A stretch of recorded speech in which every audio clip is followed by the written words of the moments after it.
PSM में आप PG करना स्टार्ट कर दिए थे, तो फिर ऐसा क्या हुआ कि आपको नहीं पीएसएम को स्विच करना पड़ा, आपको मेडिसिन में आना पड़ा? तो थोड़ा आप इस पे बताओगे सर। वैसे तो मेरे को ऐसे बोलना नहीं चाहिए, लेकिन तुम पूछ लिया तो पीएसएम कर रहा था मैं यूसीएमएस में 2015-16 में। और उस टाइम पे शुरू में तो मेरे को ठीक लग रहा था कि काम नहीं है, ये है, ठीक है, पढ़ा रहा था मैं आराम से, लेकिन मेरे को पीएसएम में बिल्कुल इंटरेस्ट नहीं आ रहा था। आई थिंक 25 अक्टूबर 2016 की बात होगी।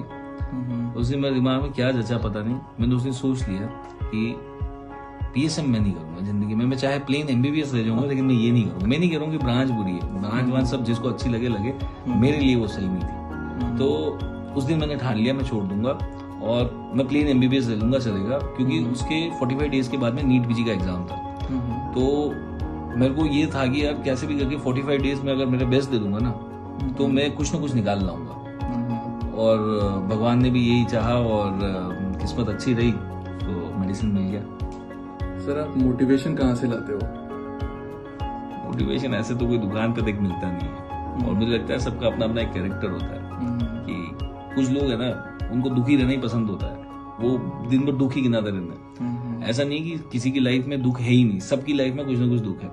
अगर आप उनको देखोगे तो वो ज्यादा उभर के आएंगे, ज्यादा दिखेंगे, नहीं देखोगे तो नहीं आएंगे। तो मेरे हिसाब से डिसिप्लिन रहना चाहिए और अपने काम से आप है ना, देखो क्या है डीमोटिवेशन क्यों आता है आप समझते हो? आप ऐसा कोई गोल बना लेते हो जो आप अचीव नहीं कर पा रहे हो, तो आपको डीमोटिवेशन आता है। आप ऐसा गोल ही मत बनाओ। आप जिस दिन ऐसे टारगेट्स बनाओगे ना, आप अपने ऊपर अनड्यू प्रेशर लाओगे और जैसे ही आप अचीव नहीं कर पाओगे आप डीमोटिवेट हो जाओगे। आप केवल काम करो। जैसे मान लीजिए अभी मैं आपको बता रहा हूँ कि आप एफएमजी की तैयारी कर रहे हो, आप ये मत सोचो मेरा इतने दिन में ये होना चाहिए, उतने दिन में होना चाहिए, उतने दिन। पढ़ने पे फोकस कर भाई, कितने दिन में क्या होना है सब हो जाएगा। तो खाली पढ़ने पे काम दे और तू लगातार रहेगा ना, तो तेरे टाइमलाइन से भी पहले खत्म हो जाएगा। ना तो प्रेशर आएगा, ना मोटिवेशन की जरूरत पड़ेगी, लेकिन लगे रहना है, दैट इज इम्पोर्टेंट। मोटिवेशन से हट करके एक अलग टॉपिक पूछ रहा हूँ, थोड़ा सा पर्सनल होगा तो आप बुरा मत मानना। सर आपकी लव मैरिज थी या फिर अरेंज मैरिज था? सर अरेंज मैरिज है, अरेंज मैरिज है, लेकिन क्लास में मतलब स्कूल एक ही स्कूल में थे हम, और मेरे इमीडिएट जूनियर थे। तो हम कभी ऐसे स्कूल में तो पता नहीं कभी मिले भी होंगे, तो मेरे को ध्यान नहीं है, क्रॉस भी हुए होंगे कभी। ये तो मैं जब मिलने गया कॉलेज में, हाँ सेम अच्छा नहीं सेम कॉलेज स्कूल में। अच्छा। तो जब मैं देखने गया, मिलने गया, तब पता लगा कि वो भी उसी कॉलेज स्कूल में थे, और फिर पूछा कि कौन सा ईयर है, तो पता लगा कि वो इमीडिएट जूनियर थे, क्लास वाले में क्लास लगती थी। अच्छा। लेकिन हम कभी ऐसे मिले नहीं। सर आप इसके अलावा कभी आप क्लब जाना पसंद करते थे? क्लब कभी ऐसे दोस्तों के साथ? तो नहीं, लेकिन कभी कभी दोस्तों के साथ जब कॉलेज लाइफ में थे तो कभी गए होंगे, लेकिन ऐसे तो मुझे अब कभी ऐसी इच्छा भी नहीं होती, क्योंकि अब वो कॉलेज लाइफ चली गई, दोस्त भी नहीं होते साथ में।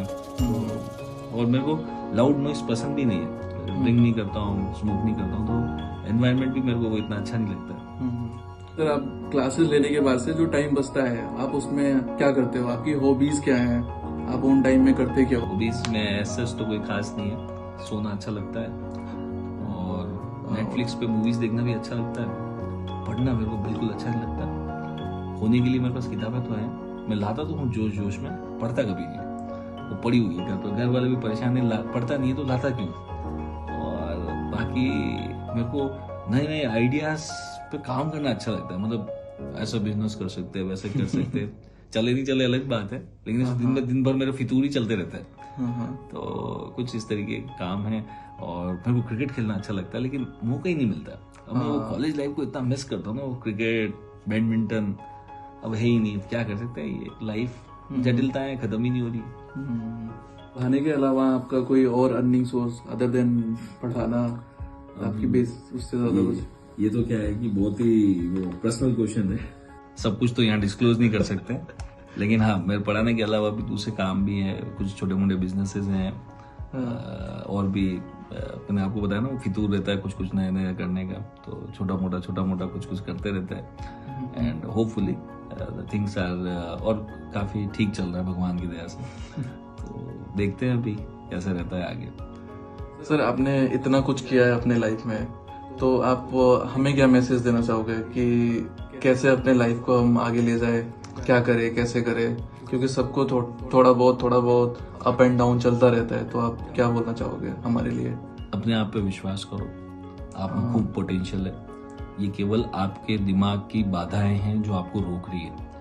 आप अपने दिमाग से इन सारी चीजों को निकालो। अपनी स्ट्रेंथ पे आपको बिलीव करना पड़ेगा, ट्रस्ट करना। आप खुद पे वो करोगे ना भरोसा, तो ही दुनिया आप पे भरोसा करेगी। हमारा माइंड बहुत पावरफुल टूल है, हमें केवल बिलीव करने की जरूरत है। अगर हमने बिलीव कर लिया ना, कोई दुनिया की ताकत आपको रोक नहीं सकती। केवल एक ही ताकत रोक सकती है, वो है आप खुद। तो हमें उसको अपने पक्ष में करना है। हम एक गलती करते हैं, हम दुनिया को अपने पक्ष में लेने की कोशिश करते हैं और हम खुद ही अपने पक्ष में नहीं होते कि यार हम अब सेल्फ डाउट कर रहे हैं कि यार ये मेरे से हो पाएगा, नहीं हो पाएगा। अरे क्यों नहीं होगा, सब होगा। कोई भी चीज है, क्योंकि आप मैं तो बहुत फॉलो करता हूँ लॉ ऑफ अट्रैक्शन, अगर आपने सुना होगा। तो लॉ ऑफ अट्रैक्शन ये बोलता है कि आप जिस चीज को बहुत दिल से चाहते हो ना, वो पूरी कायनात आपके उस काम को कराने में लगा देती है। इतने सारे इनविजिबल फोर्सेज है ना, वो आपको उस तरफ पुश करते हैं, आपको आपके गोल अचीव करने में। तो अपने पे बिलीव करो और डिसिप्लिन रहो। हाँ, तो बेसिकली सर आप इंडिया में भी रहते हो, अब्रॉड भी आते जाते रहते हो, तो आपको खाने में क्या पसंद है और आप क्या बहुत अच्छे से बना लेते हो कि हाँ मतलब ये तो मैं बना दूं तो फिर सारे लूट पड़ेंगे? पहली चीज तो मेरे को प्योर वेजिटेरियन हूँ मैं, तो वेज में कुछ मेरे को ऐसे खाने का वैसे बहुत शौक नहीं है, लेकिन जो भी मिल जाता है खा लेता हूँ। मीठा थोड़ा सा खा लेता हूँ, मेरे वो कमजोरी है, मीठा मेरे को पसंद है। और ऐसा कोई स्पेसिफिक डिश नहीं है जो मेरे को बहुत ही ज्यादा पसंद हो। घर का खाना मेरे को अच्छा लगता है, नॉर्थ इंडियन वेजिटेरियन फूड मुझे अच्छा लगता है। और रही बात बनाने की, तो पहले मैं फिर भी बनाता था कभी कभी, अब तो मैं इतना आलसी हो गया हूँ, मेरे से चाय बनाने में मेरे को मौत आती है। मतलब मैं घर पे चाय भी नहीं बना रहा, वहां पे मैं इंस्टेंट चाय पी रहा हूँ। अगर घर पे कोई नहीं है तो मेरे पास अगर इंस्टेंट चाय है तो मैं घर पे इंस्टेंट चाय पी रहा हूँ। मतलब मैं इतना आलसी हो गया हूँ, पहले ऐसा नहीं था मैं।